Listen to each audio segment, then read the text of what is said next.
And I declare to you the gospel which I preached to you, which also you received, and in which you stand, by which also you are saved, if you hold fast that word which I preached to you, unless you believed in vain.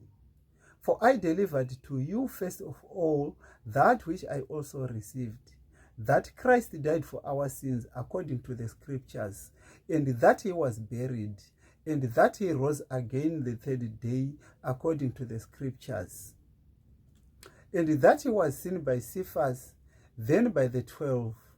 After that he was seen by over 500 brethren at once, of whom the greater part remain to the present, but some have fallen asleep. After that he was seen by James, then by all the apostles. Then last of all he was seen by me also, as by one born out of due time.